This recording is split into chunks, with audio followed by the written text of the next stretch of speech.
Hello there, welcome today to this wonderful video. And today we're going to be looking at building a simple visualization with Power BI. We're going to be walking through how to load the data source into Power BI, going through the data, cleaning the data, understanding the data, and then looking at the various kinds of visualization we're supposed to build, and then we're going to build those visualizations. It's not going to be a very long video, it's going to be in depth and you're going to learn something. Stick around. Let's begin.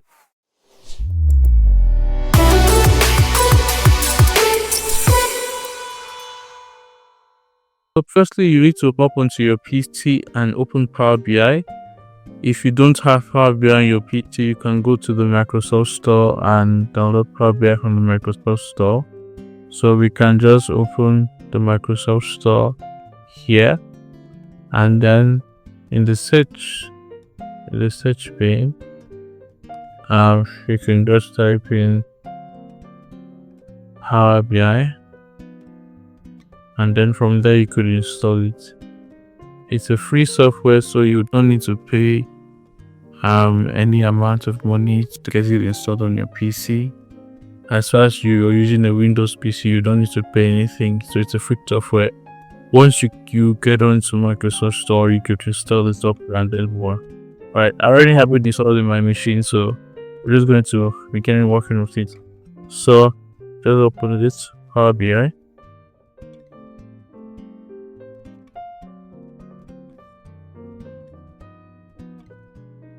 So once you're Power BI, you're going to get a page like this. If this is your first time working with this software, you get something like this. The only thing that will be different is that you're not looking at the safe housings. You've had recently no project which you've worked on, but I have this because I've been working with Power BI for a while now. So once you have a Power BI open your PC as this, you're going to go on blank report and you click on the blank report. So once you click on blank report, you're going to now come to, this is just an extra from some previous work which I've been doing. Now once you've clicked on blank report and you're here like this, we now need to load in our data. We need to get our data into Power BI.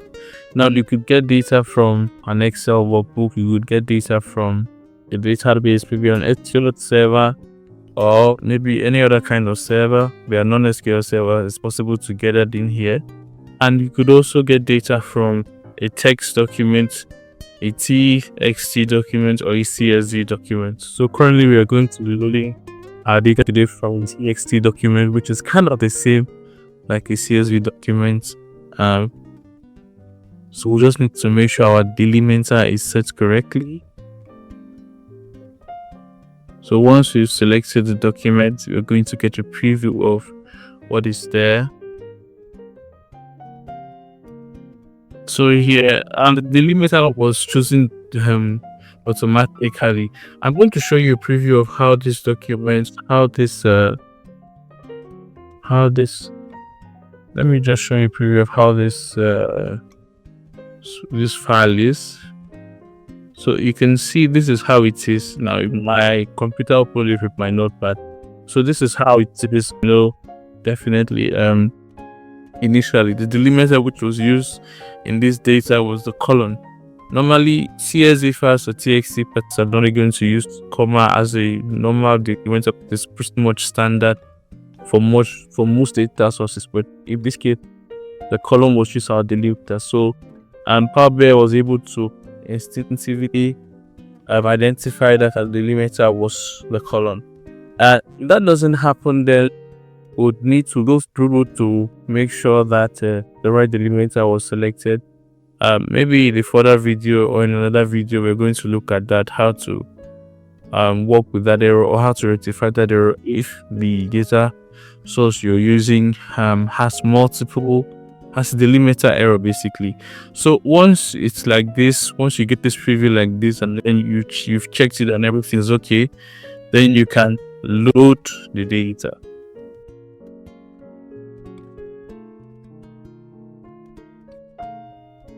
Now once the data has been loaded into Power BI, you can see the data source here in the data pane. Here we have our data pane, we have our visualization pane, and we have our dashboard area. So here in the data pane, we can see our data source. So we have the various columns in our data source. Now this is the dashboard window. We can come now down to the table view, where we can view our data in the table form. And if you have multiple data sources or multiple databases, or maybe multiple data sources, which is a better way to use, but you have multiple data sources connected to your in Power BI, you're going to see them all here aligned, I think grammatically. But here, since we're just using one, so it's going to be really quick. It's just only one data source we have there, and then we are seeing it in a tabular form. We see the name, to the score, we see the gender. Now we can just glance through to make sure that everything is okay and that the information we have here is correct. Normally, if you had more than one data source, if you had more than one table, because this is a data table, if you had more than one data table, you can come down here to the model view, and then you could come and kind of arrange the relationships between them. For example, you could have data from a company where we have a table containing their customer information. We have another table containing the maybe purchases for the last month. We have another table containing maybe inventory that came in for the last month. And then now we can now use various columns in the individual tables to connect those tables, so that we can be able to build visualizations that use information across. You would not need to build a new data source, basically taking data from here and joining it to another data here, maybe within SQL or maybe within Excel. You can just do that kind of like without, you can just do relations in Power BI, and then you could connect them. Once they're connected, then you can do visualizations with them, basically. So since we just have one data source, we don't need to look into that. We're just going to stay here on the table view. Now this data source is score data from a particular class in a particular institution. So we have the number of students, we have the number of scores. So one thing which is really, really important as a data analysis, you need to be able to understand your data, because what data analysts do is we go through data, we uncover the hidden stories and the hidden secrets which the data is actually telling. So if you cannot understand the data, you would not be able to dig through the data and to be able to uncover the hidden stories which the data is actually presenting. So here we can see that we have three columns. We have the name, we have the score, and then we have the gender. So we have the name of all the students which took the particular test. We have the score each student had, which is on 100, and then we have the gender, which the gender of which student. So now we want to go through this entire database and then produce a summary of what the data is telling us. So what can we see here? So from here we can already come out with the demographic to understand the number of students which search for the test. That's the first thing which you would like to discover as a next analyst at this data source. How many students overall search for the test? Another thing you would like to look at is how many of those students were boys and how many of them were girls, or how many of them were males or how many of them were females. The gender demographic, basically. Another thing you would like to look at here is the score demographic, like how many of them had the score. Normally, if the score was within score ranges, for example, maybe 80 to 100, a particular range, 90 to maybe 75 to 60 at a particular range, we could really do a demographic calculation. But since the score value is not a range, for example, it's not a range, we would have to introduce that here so that we can be able to do an adequate score demographic to be able to summarize the data. And then finally, we are going to look at the top score, we're going to look at the least score, we are going to look at the top performers and then the least performers. So those are some of the important things which you can draw from this data, and which a stakeholder, in this case being the teacher, can go through and then understand how his class performed during the particular test or the particular exam. So we are going to go back to our dashboard window, and then we are going to we want to build a visualization. So we have our first dashboard here. In this particular page, you have page 1. You could add pages, so on and so forth, if you want to build multiple dashboards, just from this particular data source. But one dashboard is going to suffice for what we are going to do today. So the first thing we are going to do is we are going to build a pie chart for the gender demographic. So we are going to go over to our data source. We're going to click on gender, and then immediately click on gender. We have a visualization which appears. So once you click on any column in the table, it automatically selects the table view. So you can come down here and to the visualization pane, and then you could change the view and so on and so forth. We're going to shift this to a pie chart. So we are going to put the gender for the in the legend, and then we're going to put the name column in the value. So it automatically selects the count of name as the value for this particular visualization, which is a good sign. It's a software which was built for visualizations, and so this is probably a good visualization. We can see that the blue color here represents the males, while the lighter blue represents the female. So we have 28% of the demographic were females, and then we have 71% of them were males. So that's the information which we have for our gender demographic. We are going to we want to do this called demographic for this particular data set, and for that we are going to need to come up with a new column and set up different score radius. Looking at the data we have in front of us, we could check maybe any grading system we want to implement here. We could say A, B, C, and probably D. We are going to use a simple grading system. We are going to say any person who had 95 and above has A+. Any person who has 85, between 85 and 95, or between 85 and 94 included, has an A. Any person who has between 70 and 85, we have 70 and 85, has a B. Between 60 and 70 has a C, and any person with a mark below 60 has an F. So we are going to go back to our table view, and then we want to build a new column for this. So we are just going to come out to the home tab here, and then you click on new column. Once you click on new column, you are going to have something like this appearing, and then here you're going to be able to name your column and then determine what your column is going to be about. So I'm just going to put my column here. I'm just going to call this grades, and then I'm going to, for me to set what the grade is going to be here, or in order for me to do that, I'm going to use the if function. The if function in Power BI. So the if function basically, it takes in three inputs. It takes in the logic test, and then the result if true and the result if false. So the logical test is what is going to test for. It tests for a particular logical test. For example, if score is greater than 95, if score is less than 95. Yeah, so if, for example, if score is less than 60, then else output this. Hope you understood. So we are going to put score. So we're going to select score, and then we're going to say if score is less than 60, that is our first. If score is less than 60, that is our first input. Now to go to the second input, the inputs are separated by the comma. Move to the comma, and then we are going to say this F.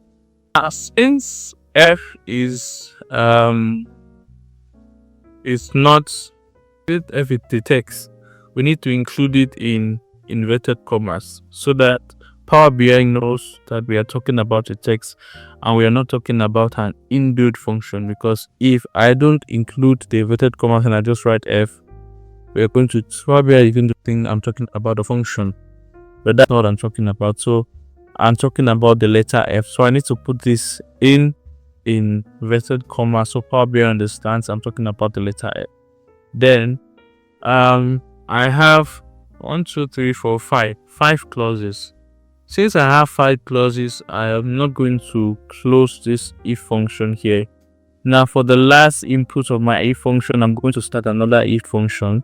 And to make it clear, I'm just going to go to the next line and then come somewhere here, and then I'm going to say if, again, another if function.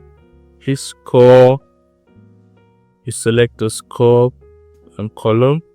If the score column is less than 85, that student has a C grade. Alright, so we take another comma.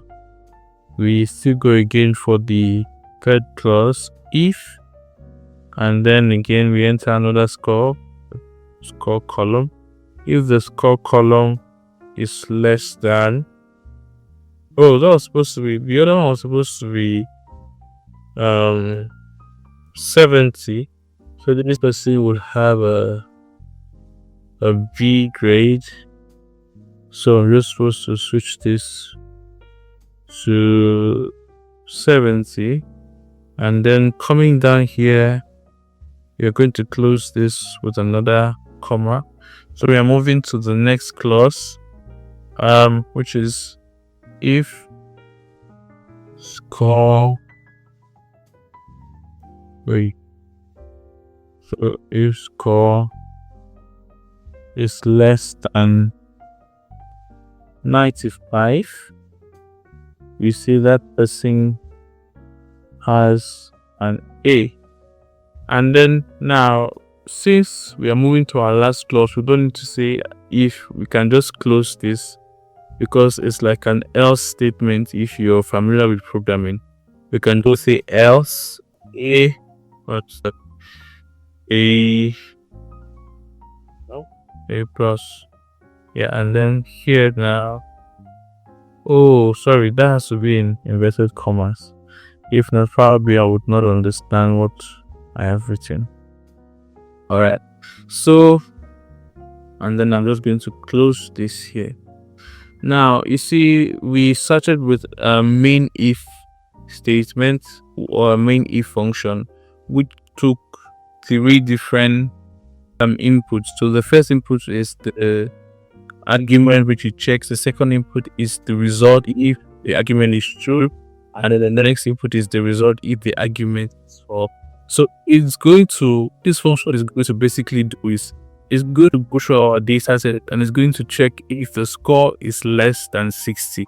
If the score is less than 60, then that person has failed. It's going to produce a result of F. So it's going to attach a result of F on the grade column for that particular person's name. Now, if that person happens to have scored above 60, it's not going to go to the result if false. So after checking the argument of score data less than 60, and it saw that the score data was not less than 60, it's not going to go to the result if false. Now, the result if false is another score, it's another if function. So it's now also going to run that if function and just going to do so subsequent. So if, for example, that person's grade is above 60 but below 70, that person will need to be awarded with the C grade.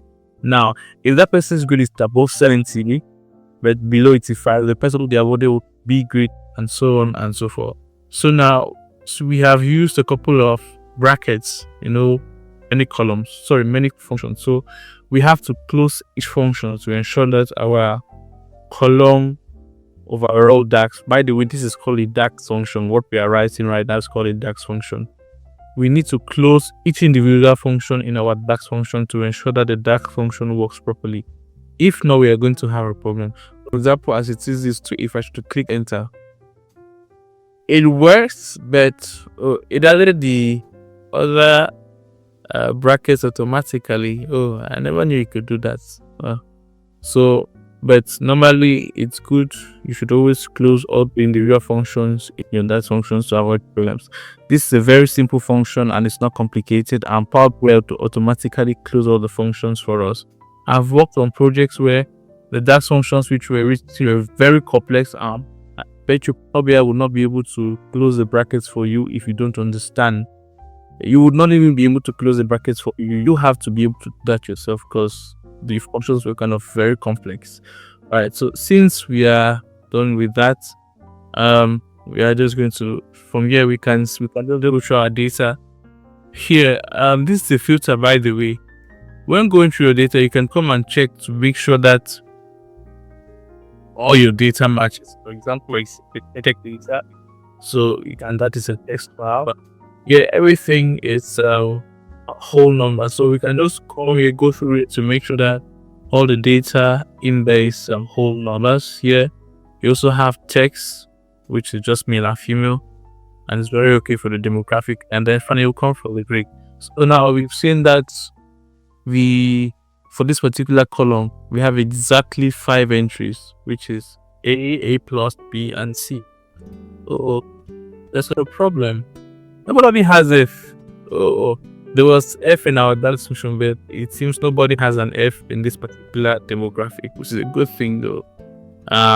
Yeah, but you just need to go through your new column to be assured that your DAX was actually okay. In this case, there is no F here because nobody had an F. But this will normally be a red flag in a very, very huge data set, because if I was working with maybe multiple amounts of individual columns and rows, it will likely be a red flag. What happened? Why is there no F? I need to dig deeper to be able to understand the data set and why there is no F. So that's okay. We're going to come back here, and then now we are done with our first visualization, which was gender demographic. Now we are going to go through the score demographic. So we are going to build a score here. Now it automatically goes to which has been selected. We have I think it's a clustered column chart. A clustered column chart has been selected. It's a good chart. I think we are going to work with that. So for our x-axis we have the score. No, we don't want this to be the sum. We want this to not to be summarized. So let's put it on the x-axis. So on the x-axis it is not summarized. We're going to now come with the count of the names on the y-axis, and it is loading. Oh, this is happening because of this whole issue is happening because of how am I even going to say, my computer is basically stressed because I'm actually recording the video at the same time while working on this project, and it's using quite a lot of resources. That's one thing which you need to know about Power BI. Power BI is a software which it kind of demands a lot from your machine, from your PT. So you need to have a high spec machine to be able to work with Power BI. Not very high spec, really, because it's at the end of the day, it's going to like depend on the kind of projects you'll be working on. If your everyday projects are small projects like this, then you don't need a very beefy, very powerful machine. But if you're working with huge projects where you have thousands of rows on data, thousands of rows, for example, maybe customer data, customer purchase data, where it is typical for the data set to have 10,000 rows of data, then you need to get the beefy machine, which is going to be when I say machine, I'm talking about computer, which is going to be able to handle all the the charts when it comes to the power and everything. Now we are going to use the grade column which we just did, and then it comes out beautiful. So here we can see it beautifully how it has come out. We can see the demographic or the visualization for the grids. I would like to now, one thing which is beautiful about Power BI is that your visualizations are responsive. So for example, like here, we have pie chart for the gender demographic. Now I can click on the male side, and the entire dashboard switches to focus only on the male demographic in this particular dashboard. So it focuses only on the males, only on the data set which were males. So if I should select the females, it focuses only on the data set which were there. On the data inputs which were females. Alright, so that's okay. The next thing we are going to do is we're going to we're going to build a card visualization to know the number of students which were here. We'll select our card visualization. We'll do number. Why is this not selected? Alright, so I'm going to put count, switch that to count, and then we know the number of students which sat for the exam. So have that somewhere over there. Now we're going to put another card visualization. We're going to put the score this time, and then here we're going to put the maximum value to know the maximum or the highest score, and then we're going to build another, and then here we're still going to put the score, and then there we're going to put the minimum value to know the lowest score. So this particular data set, everybody passed that particular test and there was nobody who scored below 60. Now we're going to build another visualization to see the top 3 students. So we are going to basically select the name and then select the score. And then now we are going to go right here in the filters pane, and we're going to get a filter. Now we are going to go on the score. We are going to come here on the score. We are going to select just trying to get the appropriate filter which we are going to use for this. I already see a problem. This is not supposed to be sum. Supposed to be or not, do not summarize. Sometimes you need to check on what you have here in the visualization pane and what you have in the filters pane, because your settings in the visualization pane will determine your settings in the filters pane. Going back to the score pane, we now have our various types of filters available. Before it wasn't available because the score was set to sum.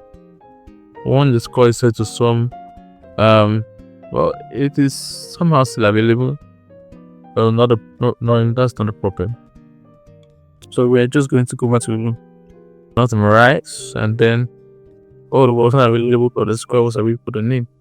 Anyhow, let's focus on the score. We are going to go to top N. Here we're going to focus on the top. We're going to focus on 3. Well, that's not a problem. Now, what this filter does is it focuses on the top achievers according to the values which you're going to put in this particular field. So, for example, I could have put this on the score as well as I could have put this on the name. It's still going to do the same thing because I still need to add this third particular value here to be able to determine how it's going to rank, the data which we have in this visualization here. So I'm going to take the score column and add it here. And I'm going to switch that from sum to, well, even at sum, I don't think it's going to bother here. We'll go and apply filter. Oh, we're having a problem. So I'm just going to close this and delete it. Go back to the name. Go to top N filter. We're going to put this here. Then put the top 3. Now I want to. Oh, now it happened. It did it correctly. So basically, what this particular filter does is it selects the top 3 students or the top 3 entries in the name column according to values from another column which I have put in the filters pane. So we have the filters pane here, and this is the name column, or this is the name section, or this is the name. This particular field is for the name, so I'm going to click down here like I did, and we have the different filters tab. We have advanced filtering, we have the basic filtering, and we have the top end filtering. So we select the top end filtering, and then we are filtering these values according to the score column. And what we are looking for is the top 3 columns, or the top 3 values. The top 3 names associated with the top 3 values in the score column. That's what we need, and that's why we have this here.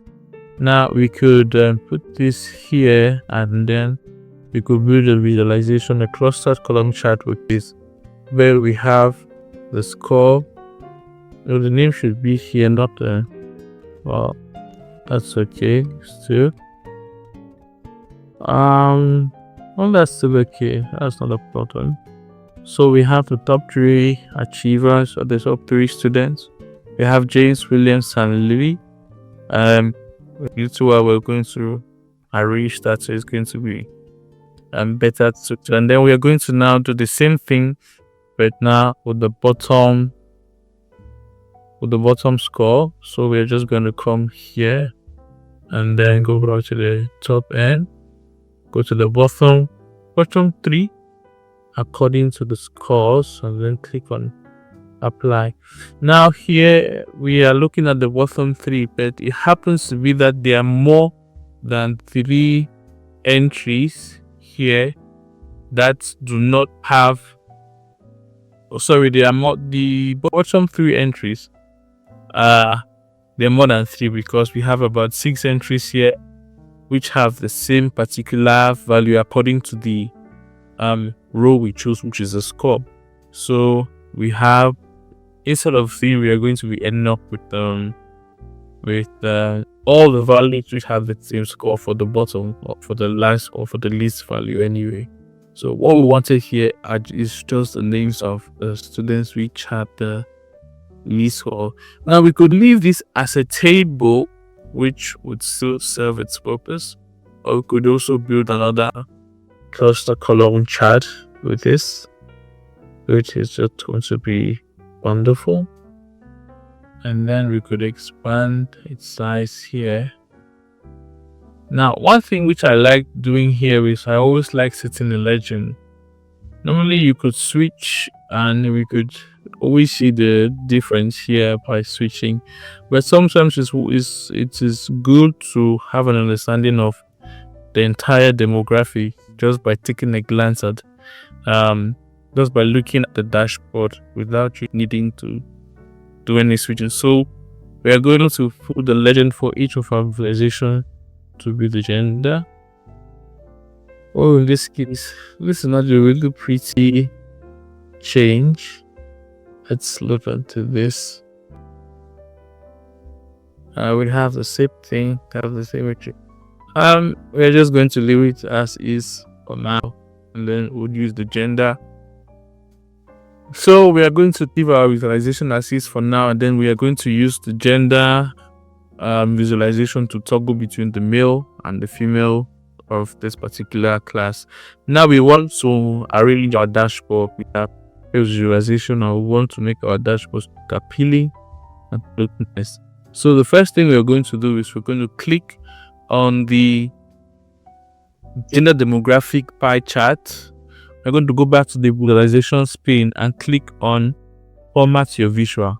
We're going to come on the legend, and then we are going to change the legend to top center. We're going to go to general, and then we're going to change the title to gender demographic. And then we'll just put that at the center. So there you have it, the gender demographic of the class. Now we are going to move to the grade demographic. We are going to take away this title for this particular column, which is the Y column, because it's not really useful in my opinion. The values speak for themselves. So we are going to change this to grade more graphic. We're going to have that centered. Well, for the X axis, you can leave the title, but I'll just take it off since the visualization title is it all. We are also going to come here. We are going to take away, that is for the top 3 students, we are going to take away the title of the y-axis, and then the title of the x-axis. Come to the general pane, and then we are just going to change this to top 3 students, and then switch to center. Yeah, and then finally here, sum of score, or the last 3 students rather. Go back to visual. Once you, for example, like I'm here on the visualization pane on the visual tab, if I should switch to another visualization, it switches instantly. I don't need to go and select back. I don't need to go back here and then come back to the format your visual tab to be able to do all of this. So we come back here to the top 3. We are going to take away the titles, and then we're going to, how many of student 1, 2, 3, 4, 5, 6. So we'll say the top or the last 6 performers, or the last 3 or 6 seconds. We're going to switch that to on the middle. Now it's actually nice if you can get to see the scores which are being represented here. So we are actually going to come here and come on the legend tab. Yeah, we don't actually have a legend. The scores here are kind of, I'm going to put the scores for the legend here. Oh, that was bad. I thought it was going to be something else, but it's a, we're gonna come here and then over to the, I got confused. Not the legend tab, the data labels tab. So we are going to toggle data labels tab on, and then we are just going to put them. I would like them to be inside, inside, and yes, that color is great. Same thing here, data labels on, and then we're going to put the position inside. I like white colors too there. That's really nice. Here also, data labels on, and then the position is going to be inside and also. Now we are almost done with our data visualization. Now we just need to arrange our cards. So here we are going to change this to about students. Will turn on we'll turn off the data label here, and then turn on the title, and then here we're going to put number of students, and then put this the center. Here we are going to put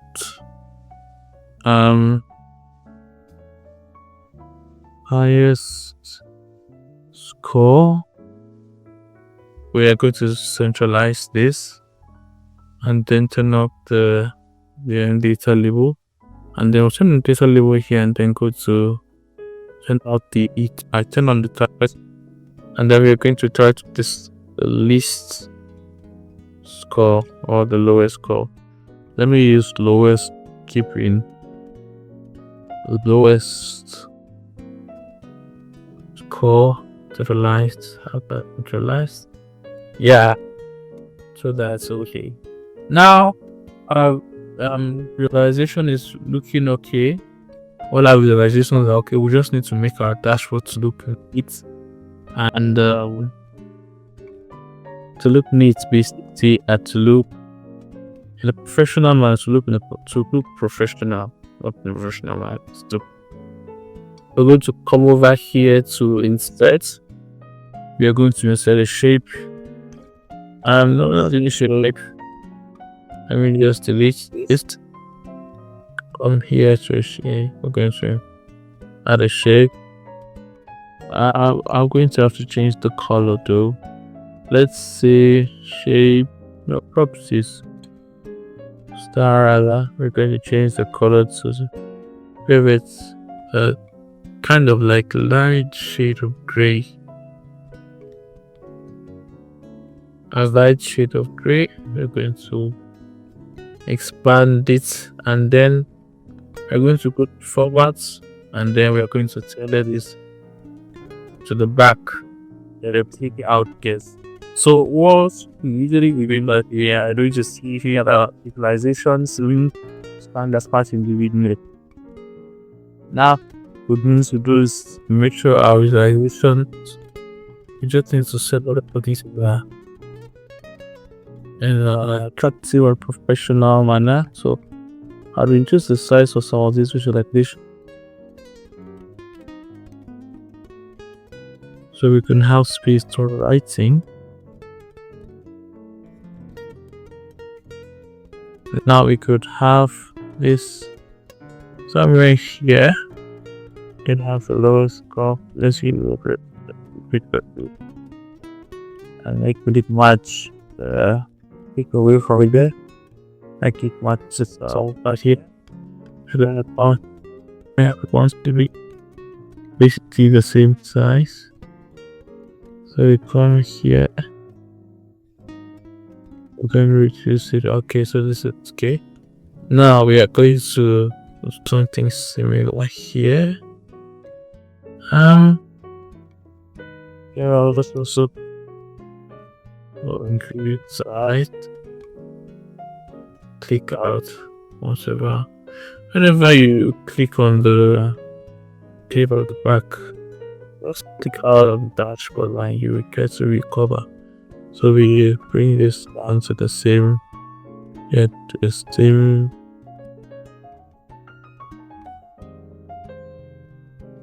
okay.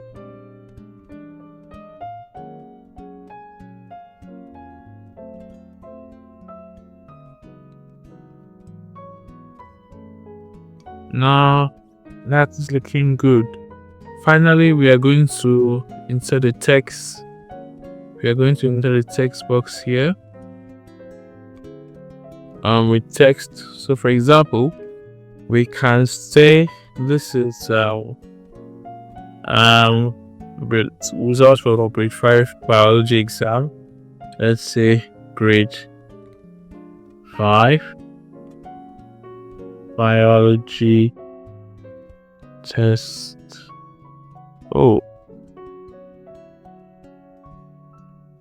Biology exam results. We're going to change. So once you have this in the text box, we are going to change the font. Which font did I use last time? Which font was that?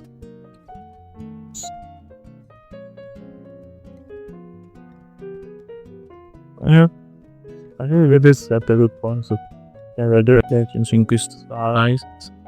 Keep it to 40, and then make everything go. So, figure on that. Now we select. We're going to select and then select the pan, and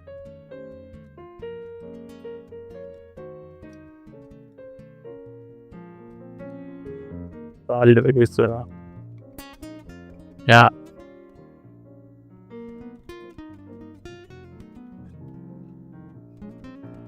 Now we are going to click here, and then let's centralize it. Okay. And now we are going to come back here to our format panel, and we want to format this text. So we're going to go to the color and then just basically turn off the transparency, so its color disappears, and there you have it. Now this dashboard is something which is looking good, and it's workable. You can share this dashboard with someone who is in Power BI or access of Power BI. But one thing I've noticed with this dashboard is once you export it in PDF file, sometimes you have readability issue because the texts are not large enough, or the colors are kind of, here in the software, the color so great. Once you put it in PDF, that's a problem. So I'm just going to come to the visualization. I'm going to come to the x-axis, go to values, change the color from default gray to black, and then bold them. Do the same thing for the x-axis, change the colors from default gray to black, and then make them bold. Now I'll also do the same thing for the data label. I'm going to go to the values, and the colors here, I'll just make it bold. Yeah, so they are more label. Now I'll just make them bold here, and do the same thing for all the other visualizations. Change the colors and make them more bold. Just basically the same thing for each axis. Now we can export our report into a PDF form or to PDF as a PDF file, so we can share with whoever is to have to go over our reports. Click on file. Once you click on save, so grade 5 biology exam report, and where where you want it to be saved, and then click on save. Now we are going to go back to file. We're going to go to export to PDF. I was going to export it to PDF file, and then we can now have the report, the data code as a PDF file. One thing, however, in my PC, once the PDF file is available, it's automatically opened by WPS, and I can just click here and then go to where the file is located. So the file is normally going to be located somewhere in your system memory, and this is the neat trick I use to get where the file is located. I copy it out of there so that I can easily have access to the file environment.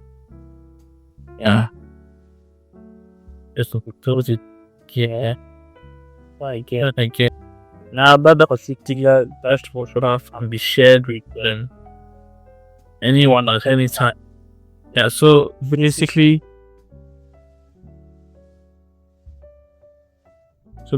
that's it from me, and that's how you can build the CSIP dashboard using Power BI, which can be shared. You can export it into PDF forms and share with others. So that's it from me. We've looked at how you could build the dashboard with Power BI. We've looked at some of the important things to take note of once you're building the dashboard. Some of the important parts you need to consider as data standard to be able to do your work effectively and come out with the various insights which you need to draw from the data. So I hope you learned a lot from this one, and see you next time in the next video.